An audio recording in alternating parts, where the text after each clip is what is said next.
Hare Krishna, Adi Purush Prabhu. We should turn this light. Turn it on.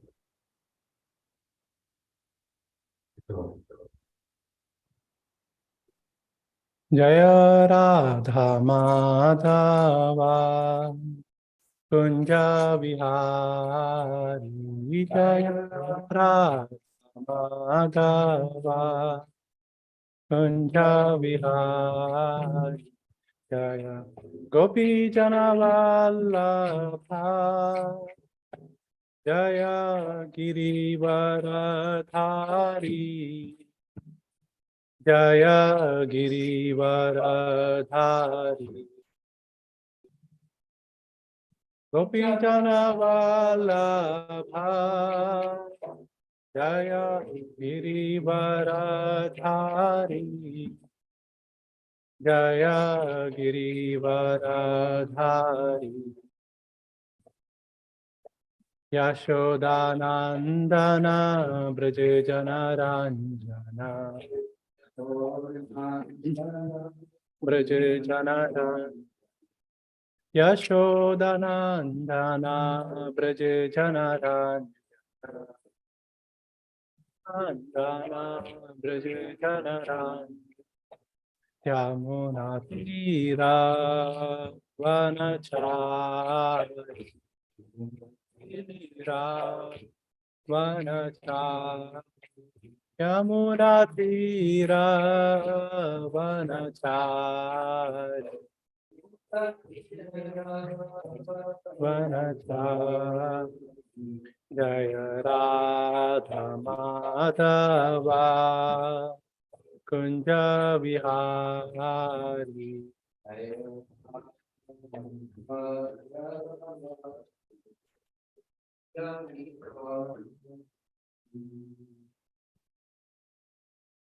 Om Namo Bhagavate Vasudevaya Om Bhagavate Vasudevaya. Om Namo Bhagavate Vasudevaya Om Namo Bhagavate Vasudevaya. Om Namo Bhagavate Vasudevaya Om Namo Bhagavate Vasudevaya. Hare Krishna. We'll be speaking from the 10th canto, 16th chapter, and we'll be discussing verses 17 and 18.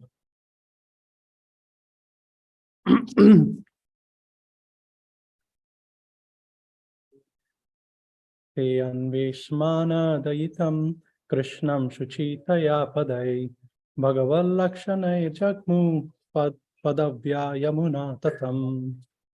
Verse 17, translation.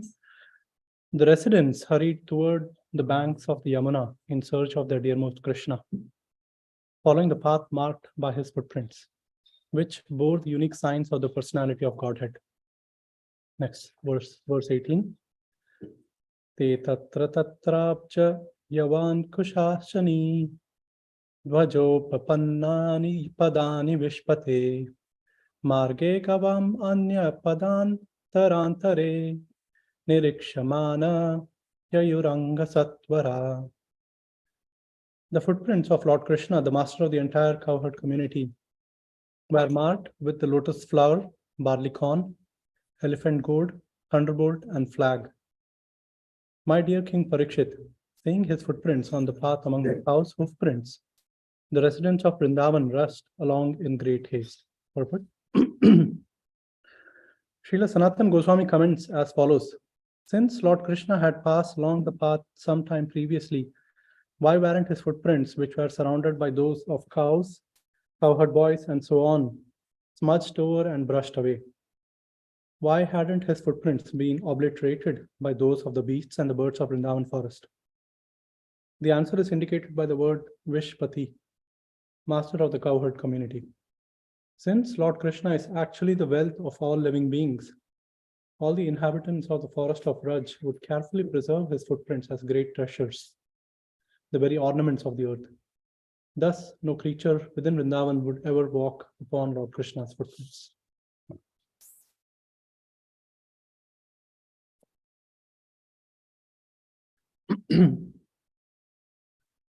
Om Ajnana-timirandhasya Jnananjana Shalakaya Chakshurun Militam Yena Tasmai Shri Gurave Namaha.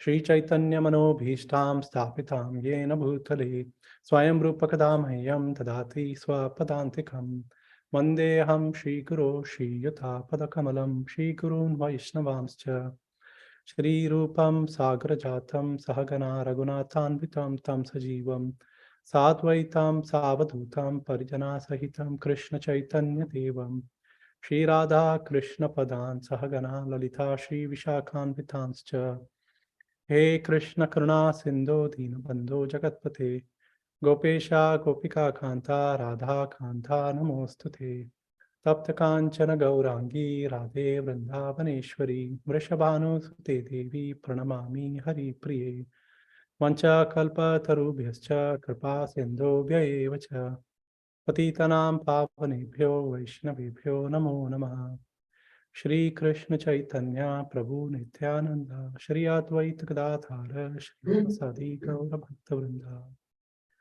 Hare Krishna Krishna Krishna Hare Hare Hare Rama Rama Rama Hare Hare Hare Krishna Krishna Krishna Hare Hare Hare Rama Rama Rama Hare Hare.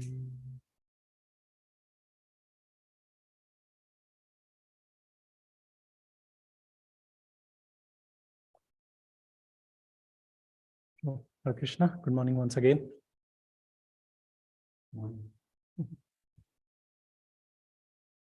I'll read the translation of the second verse. The footprints of Lord Krishna, the master of the entire cowherd community, were marked with the lotus flower, barley corn, elephant, goat, thunderbolt, and flag. My dear King Parikshit, seeing his footprints on the path among the cows' hoofprints, the residents of Vrindavan rushed along in great haste. So we are in the pastime of the Kalyadaman Leela, and in this particular section, Krishna is like the cowherd community has come to know that Krishna is in trouble, and they are all rushing towards their life basically, and they want to find out where is Krishna, how is he doing, and if he's okay. And it is said that during the Raslila pastimes, the gopis left their families behind and they ran towards Krishna. But in this case, it's not just the gopis, but it's also said that the animals, the older Vrajvasis, younger Vrajvasis, all of them ran to see Krishna. Because everyone was worried that if he's okay. So Sanatana Goswami, like the purport says that he has analyzed, like how come, even though Krishna walked through Vrindavan some time ago, or walked from his home to Yamuna to play with the cowherd boys some time ago, how come his footprints were still visible? And Krishna had 900,000 cows, like we know, and there are thousands and thousands of cowherd boys along with him and their cows and the animals. So how come Krishna's footprints were still intact? But if we do Govardhan Parikram, we see like the number of footprints and they keep sweeping the street. So all the footprints also, not that we want our footprints to be saved, but all the footprints are also like wiped clean. And in Vrindavan, like how come this is the case? It is said like the residents of Vrindavan had so much like love and respect that no one would dare disturb the footprints. They would walk around very, very carefully.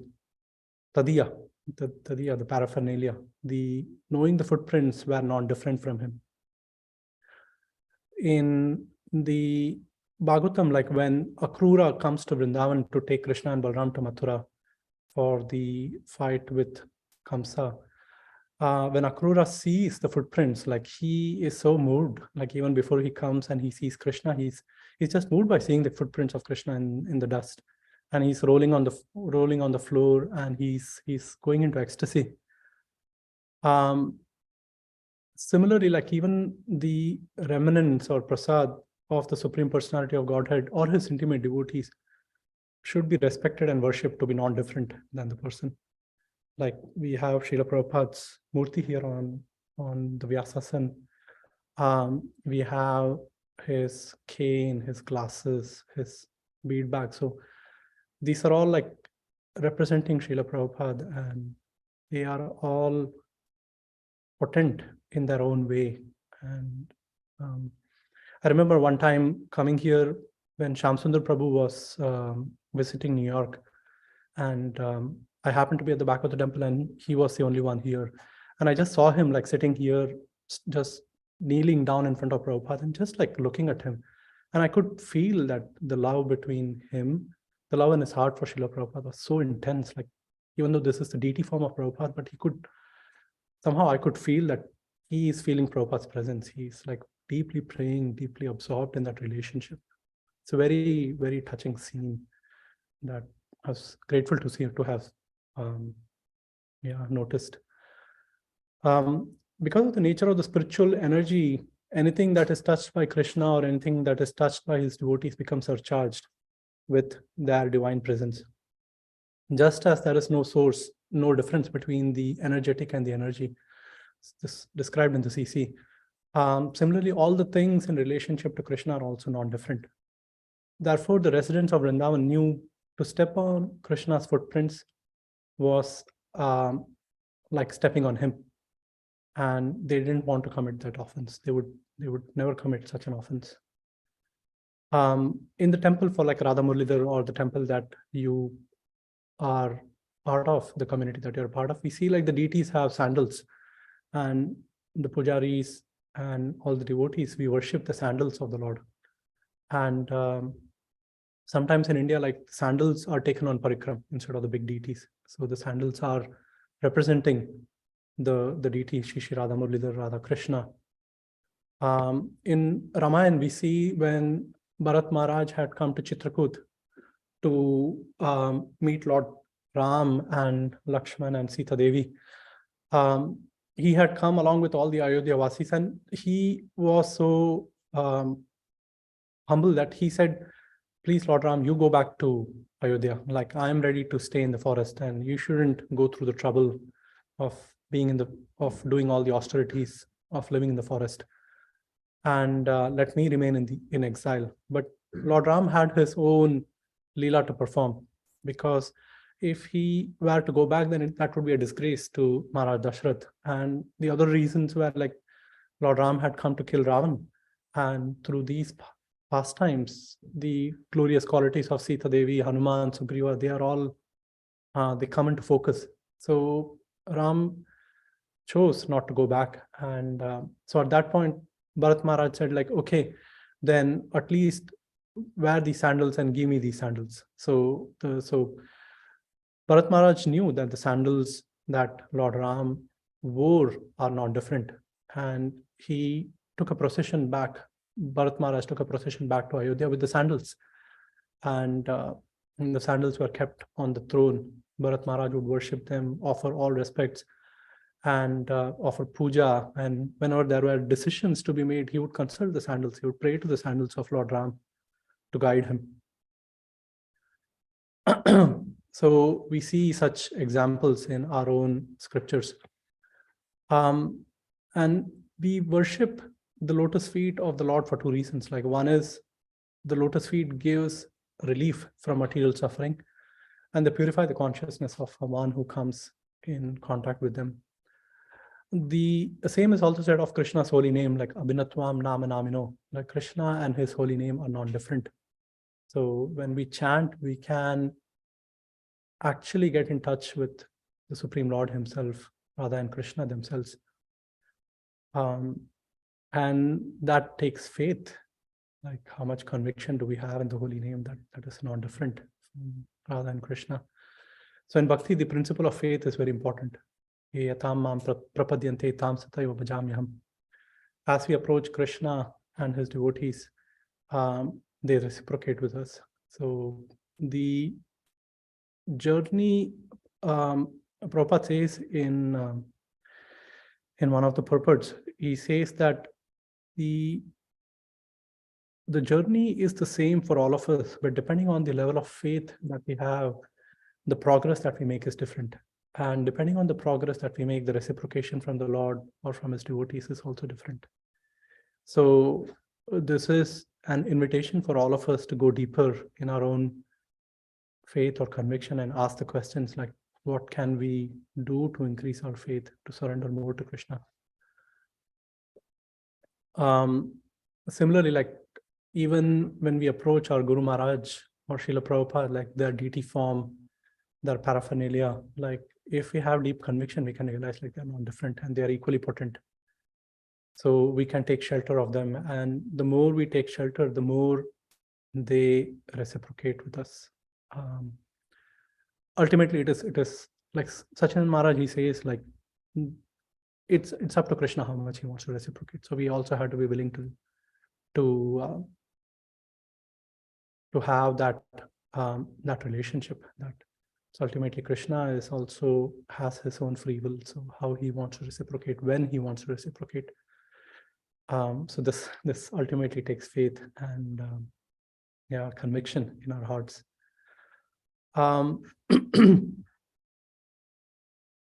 The Goswamis, the 6 Goswamis, they explain that even in our most mundane activities, that we should be very conscious.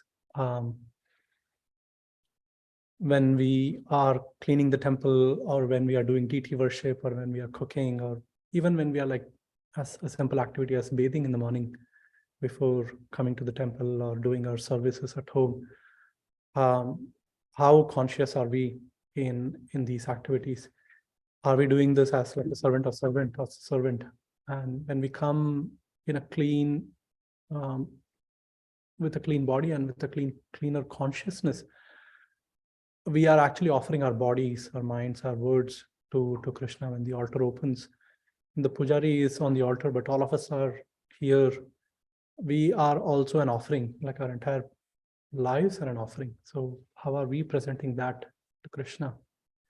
That's something that also requires us to be conscious of how we go about each and every little activity. And like eating prasad, like this is something that is required for all of us, like both on a physical level, but more importantly on a spiritual level. The prasad, like Krishna has expanded himself, and the prasad has spiritual potency. So it is considered to be non-different than Krishna. So when we are in touch with prasad, like instead of just enjoying, oh, the prasad is good, of course we have to appreciate what the cooks and the devotees have offered, and of course even Krishna's own prasad. But we also have to be conscious that the prasad is purifying our consciousness, and the spiritual energy that we receive from the prasad is helping us become more engaged in service in our own spiritual relationship with Krishna. Radharani is the energy of Krishna, and Krishna is the energetic. So whatever energy Krishna gives, we should be very conscious of utilizing it in the service of Krishna. We shouldn't be just eating or enjoying, but be conscious of how we are being sanctified, how we are becoming sanctified by the spiritual energy of Krishna. We shouldn't eat too much or too little. And yeah, I frequently are on one of those sides. And we eat so that we can serve Krishna and we can be fueled by his mercy. Another example is the Srimad Bhagavatam itself. It is said like Krishna is Damo Pagate Sarva Dharma Jnana Divi Saha Kalau Nasta Drishamesha Puranarko Adunudita. Like when Krishna went back to the spiritual world, he left the Srimad Bhagavatam for all of us to take shelter of. So and further in the Bhagavatam, like Krishna says, like what is the most dearest? Like all these paraphernalias are dear to Krishna. Like in the 9th canto, it is said like Sadhavo Hridayam Mahyam Sadhunam Hridayam Twaham. The pure devotee is always within the core of my heart, and I am always in the heart of the pure devotees. So in the path of bhakti, the most essential factor is to learn how to respect and honor and worship everything in relation to Krishna, and especially the devotees. Krishna says in the 11th canto that the Lord is extremely satisfied with those who offer worship to his pure devotees, and he rewards them accordingly. Like Krishna says that more than worshipping me, the one who worships my devotees, I love him more, I love them more. The sadhu is more dear to the Lord than his own life.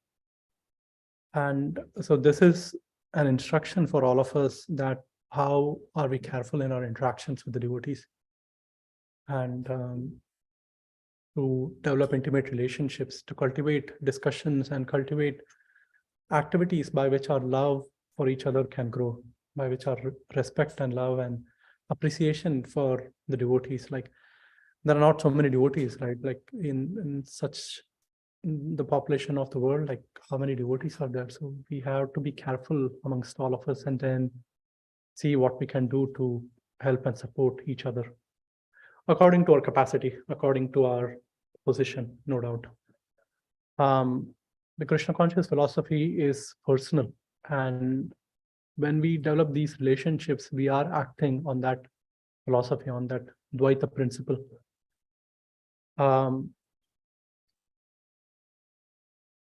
And when we say the dust of the lotus feet, like in the material world, the lotus feet are considered, like not the lotus feet, the feet are considered the lowest. But in the case of the spiritual realm, in the 15th chapter of the Gita, it is said, the example of the banyan tree on the edge of the lake is given, that what the world is perverted reflection, whatever is highest in the spiritual world is the lowest. So the lotus feet of Krishna is clearly the highest, even for the Vrajvasis, that is the case. So for us also, we have to develop that consciousness that how can we become more humble and more tolerant in serving Krishna's lotus feet and the lotus feet of his devotees. And like one form of surrender, like even like one example is given, is that when taking darshan, like of the Guru, of Srila Prabhupada, of the deities, like we have to start from their feet and then go up and gradually look to their face. Like the Bhagavatam initial cantos are considered the feet, and then gradually, like the 10th canto is considered the face of Krishna. So we gradually rise up in how we take darshan.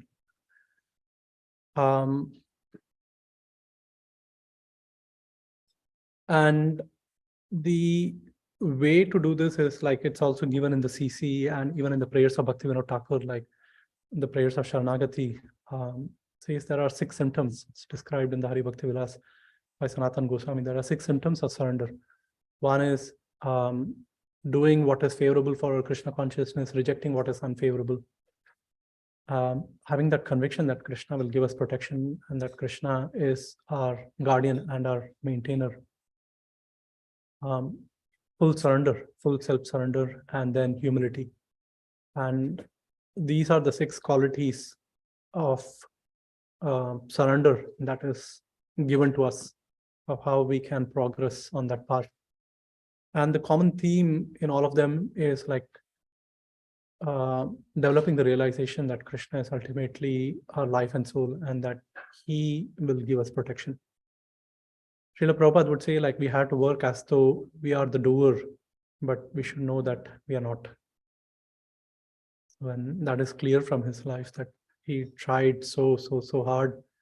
Our gurus are also trying so hard, like despite their age and ailments, and the senior devotees of disciples of Srila Prabhupada are trying so hard that at the same time they realize that they are not the doers. That it's Krishna who is acting through us, nimitta matra. So as much as we surrender, then Krishna will use us as an instrument to that extent. And that is an aspiration for all of us. So, and just transitioning, like today is like quite a few nice celebrations that are taking place. Like today is Vasant Panchami. So in Vrindavan, like today is the first day of spring. So it's the change of season in Vrindavan. So the deities are dressed in yellow. They are offered prasad, which also looks yellow. The flower, the garlands are yellow. So it's spring is the is the trees and the plants are coming to life. So it's an offering to Krishna to of the fruit of what nature has to offer. And today is the disappearance day of Vishwanath Chakravarti Thakur. So just one brief memory or like a pastime about him, that Prabhupada, when he met Bhaktisiddhanta for the first time, he was given the instruction to come to the West and preach to the English-speaking audience. But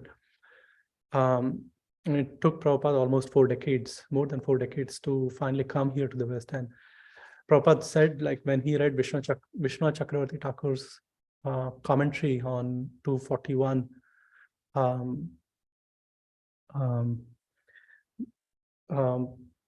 Ekehe Kurunandana, Bahushaka Yanantascha Ekehe Kurunandana. When Prabhupada read the commentary of Vishwanath Chakravarti Thakur, that one who is single-minded in their focus is fully dedicated to Krishna and to the instructions of their Guru. Prabhupada said like that instruction really inspired him to make that travel across the oceans and come here. And so all of us are here because Prabhupada came to Boston, came to New York, came to the West. So, and Prabhupada came because Vishwanath Chakravarti Thakur like spoke to him. So we can also take shelter of such great acharyas.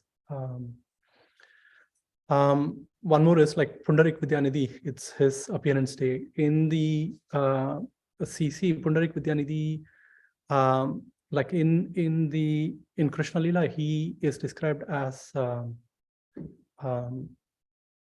of Radharani. And when Gadadhar Pandit, he goes to see Vishwanath Chakravarti Thakur, he lives in opulence. Actually, he has like oiled hair. He's sitting on like a soft cushions, and Gadadhar Pandit thinks like, okay, I came here to hear about Krishna, but how can this person speak on Krishna? Like he's living in so much opulence. But as soon as Gadadhar Pandit said the word Krishna, Pundarik Vidyanidhi, like he jumps off his cushion and he's rolling on the floor. He's in ecstasy that this is my Krishna, and he starts chanting Krishna's name. So Gadadhar Pandit realizes like, oh, he misunderstood such a great Vaishnava, and finally takes shelter of him. Devotees come in many different shapes and forms. So externally, we have to be careful in how we treat the Vaishnavas. By external appearances, we shouldn't judge the Vaishnavas. So we should be careful in how we interact and how we treat them. And it's lastly, like it's the appearance of Vishnupriya Mataji. So this is Mahaprabhu's wife, and Mahaprabhu left her when Mahaprabhu took sannyas when she was only 14, and she started practicing intense bhajan. So she would, for every Hare Krishna mantra that she would chant, she would keep 1 grain of rice aside, and then after she has done her daily quota of chanting, and that's the only amount of rice that she would cook and eat. So these are all like high examples of like devotees, of austerities, of inspiring examples. And so there are many, luckily in our tradition, we have many such examples to take inspiration from. There is no dearth. And today we have many such occasions, the confluence of many such Vaishnavas, either their appearance or disappearance. So it's a good day to meditate on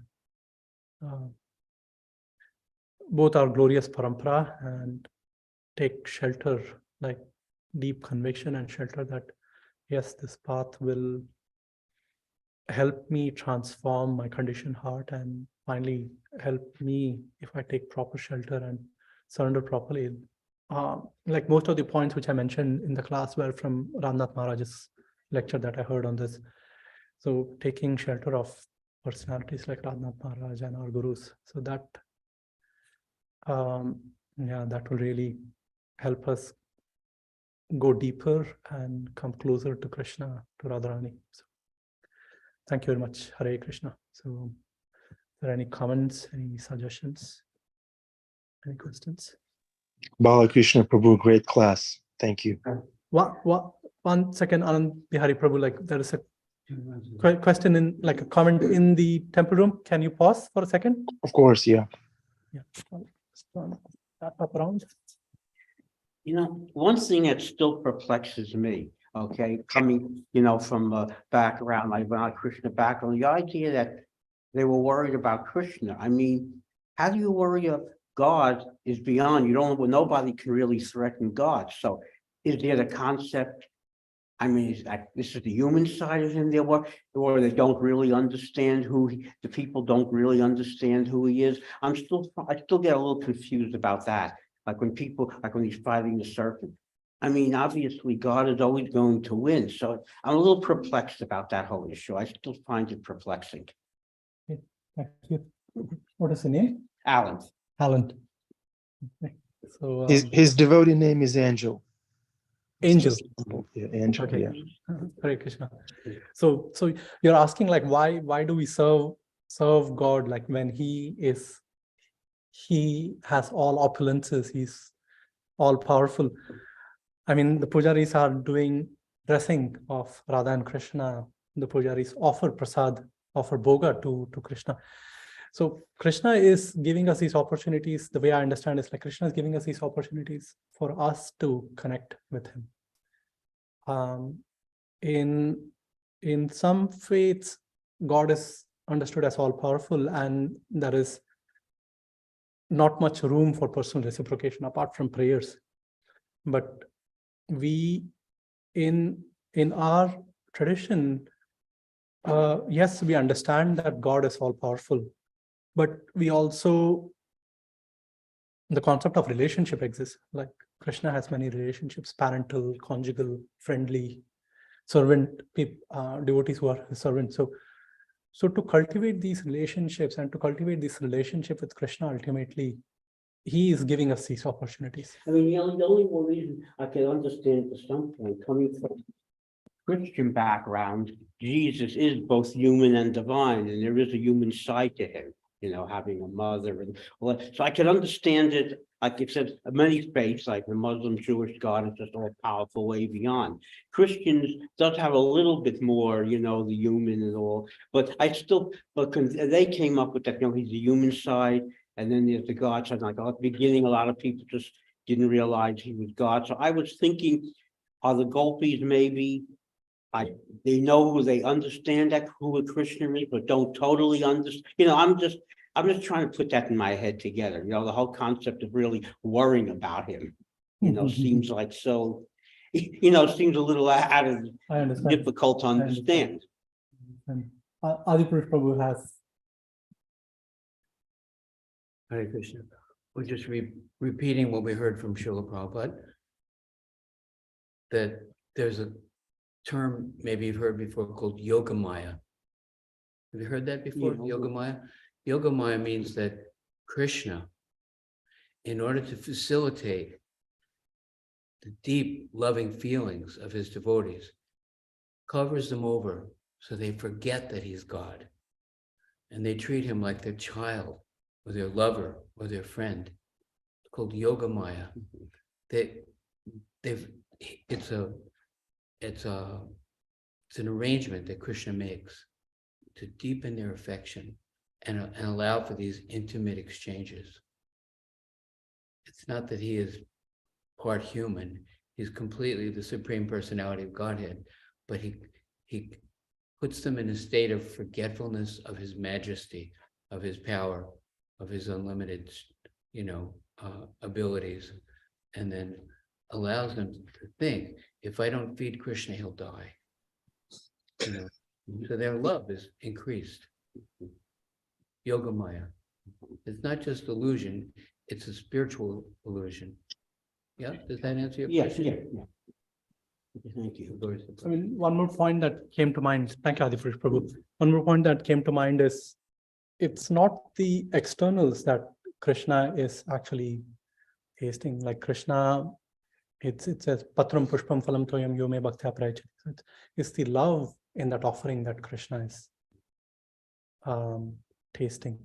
So it's not that Krishna needs food or clothes, like he's the one who's supplying everything. But by doing these processes of bhakti, we can offer our whatever little love that we have, love and appreciation that we have for Krishna, for our teachers. And they are actually tasting, Krishna is tasting that devotion. And that is something that he says, that is something he needs. That is actually the only thing that he's looking for, our love. So, Thank you. Hare Krishna. Thank Hari you. Bol, Thank you, Hari- Balakrishna. Thank you, Angel, for the discussion. And thank you, Adi. There's this story where somebody came to visit the prime minister, and the secretary said the prime minister was busy.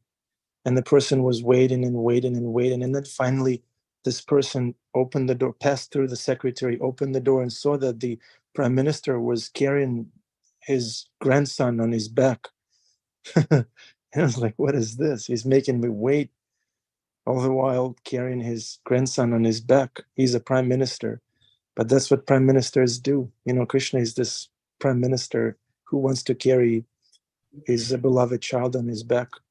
So it's not that Krishna is deficient or hungry or threatened. He's doing that out of fun, just to facilitate the loving exchanges with his devotees. Bhima Prabhu, was that philosophically accurate, what I just said? Haribol Prabhu, yes, of course. Thank you. Thank you. Any further questions, dear devotees, reflections? You had a question early on in the chat, remember? Oh, yeah. Okay, Balakrishna, here's a curved one for you. Where is it? I'm looking at it on Bihari Prabhu. Yes. What is the, no, that's not that. How do we remain Krishna conscious outside the temple, at work, for example? You were describing so wonderfully how we should remain Krishna conscious while sweeping the temple, how we are an offering by attending the class, but how are we an offering while being at work? Are we supposed to have loving relationships with our colleagues at work who aren't necessarily interested in bhakti, who aren't eager to feed Krishna or protect Krishna? How do we remain Krishna conscious outside the direct bhakti practices that we engage in the temple or at home? How do we remain an offering outside all those things?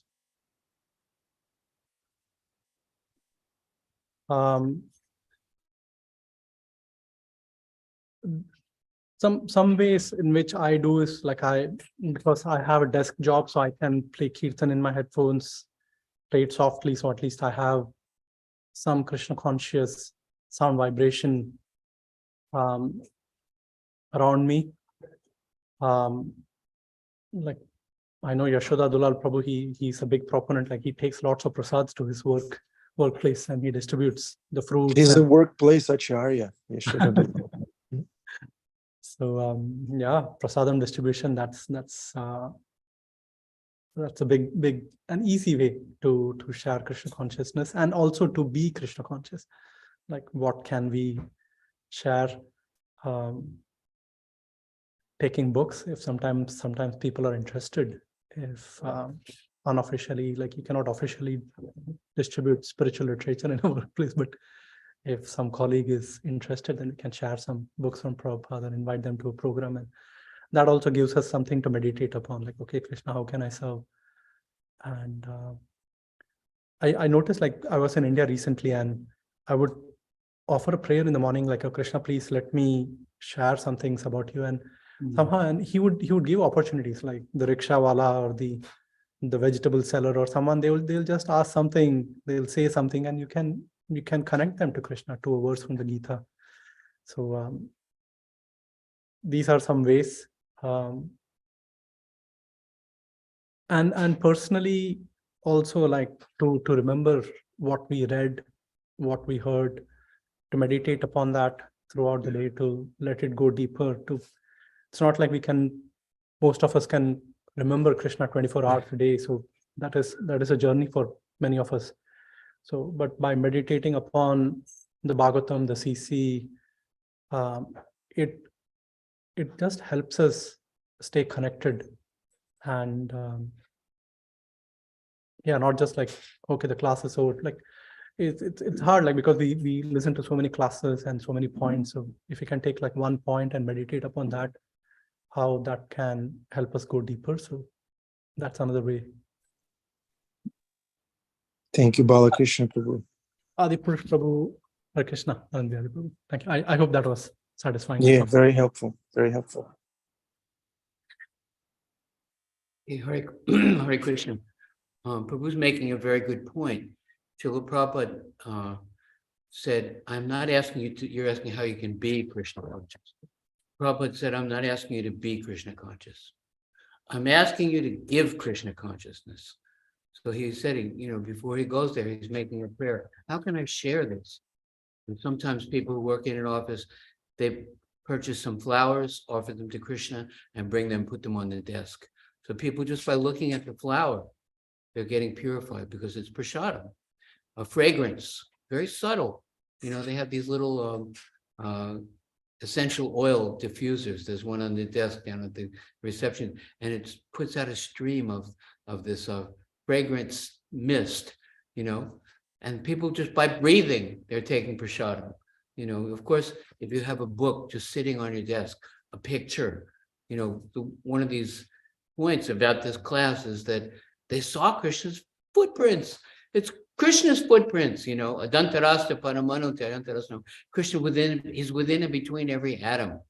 So by sound vibration, by fragrance, by picture, by you praying for them, it's a very powerful thing. You say, Lord, I have no qualification to speak to these people. You think I'm here to make money? No, I'm here to preach. And anybody, anywhere, and under any circumstances, even if, we would be arrested distributing books, and we'd be preaching to the people in the jail. We'd be preaching to the jail keepers, to the police. It's a constant, it's just as normal as breathing. It's just somehow or other, Prabhupada says that's the best way to control the mind, is to figure out how to give. How can I give? How can I give? Well, recently, one elderly devotee was calling me, Adi, I'm in the hospital. Oh, pray for me. I said, are you preaching? He said, I'm in the hospital. Pray. I said, are you preaching? He said, what are you talking about? I'm in the hospital. I said, pray. Who's in front of you? The person cleaning the room, the person who's bringing the food, the person who's coming to take your pulse, the doctor, remind them of Krishna. That's why you're there. You're not really there for you. It looks like externally that you have another purpose there. We have no other purpose than to share what we've been given. And Prabhupada said, if you want to thank me, the only way to do it is to give what I've given to you, to someone else. So Prabhu is hitting on that, we're there. How can I share it? How can I do it? You can do it, right? If you're thinking of, how can I be Krishna? No, how can I give Krishna consciousness? That's a very substantial shift, right? I'll go to Sri Prabhupada.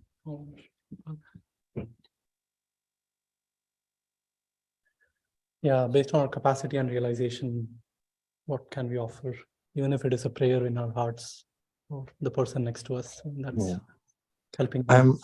I'm trying to picture Adipurusha Prabhu at the desk, and I just can't. I can't picture him wearing suit and tie, sitting at the desk. Yeah. Bhima Prabhu, are you buying a diffuser for your barn? A diffuser. Oh, for the scent? Yeah. Yeah, I mean, it's the same as true. Yes. I offer the hay. I offer,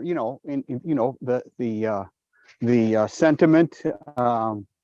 I always try to see Krishna in the activities and the behavior. You can see the philosophy point blank in the behavior of horses or any animals that are very passionate, because they emulate in a very uncovered way. our philosophy. So, remembering Krishna is also remembering the philosophy, why we're here, why we don't want to act a certain way, how to keep ourselves purified by understanding, this wonderful world, which is a grand lesson. This whole world, every step we take is a schooling ground. I've come to understand that I'm constantly getting schooled, and that graduation, that degree is to be what do they say? A sign of a pure devotee is that in a provoking situation, they are not provoked. So that's another thing. If you're somebody who's going to work and people are acting a certain way, etc., it's your behavior, it's your demeanor, it's your vibe, that's your offering Krishna to them. So and I thought that the idea of subtly, whether it be a incense or prasads, nobody's going to deny prasad. And we have to realize that that's the magic. It's not so much us talking philosophically. Hare Krishna. Thank you. Srila Prabhupada ki jai. Bala Krishna Prabhu ki jai. Dear devotees, please stick around for the darshan. We hope it won't be too shaky. Bala Krishna Prabhu. And please turn your cameras on if you can. Let Krishna see you. He sees you anyways, by the way. Sundaranandaji, yeah. Turn your wheel over to Krishna, Sundarananda Prabhu. Let him drive. Venetia, William, Leonie.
Okay, thank you very much. Wow, so many cameras are on. That's a success. That's a major victory for Krishna. Is that Priya or Priya or Prema? Andrea. Can't hear you. Anyways. Yeah. See, so many animals in class today. Myself included. Okay, would anyone like to reflect, to say something? This is the afterglow. Sure, Prabhu. I can Yeah, say something quick. Hare Krishna. So yeah, from the class, one of the comments was how we can see Krishna in everyone. So I was thinking like Adi Purush Prabhu is an excellent example, like serving out the best quality prasad to everyone. When I came first and I was seeing the prasad cooked, I was thinking, okay, he's feeding people like a Tompkins Square Park. So and many of the homeless people, they queue up. I was thinking, okay, this must be normal, some khichdi or something, some very standard fare. And then when I went to his kitchen on Fifth Street where we had Goloka, and then he was cooking the best ingredients, organic this, organic butter, and this, and everything there. And I was thinking like this is like real good stuff. And then Amla Gopi is like, this is what you should be getting, not the cheap ingredients that you get, So I mean, yeah, so that's like true compassion. Very both. Yeah. Krishna is not cheap. Krishna is not cheap. Yeah. Bhima Prabhu, are you getting, Rocky, the best ingredients? You should definitely get the diffuser for Rocky. That's my takeaway.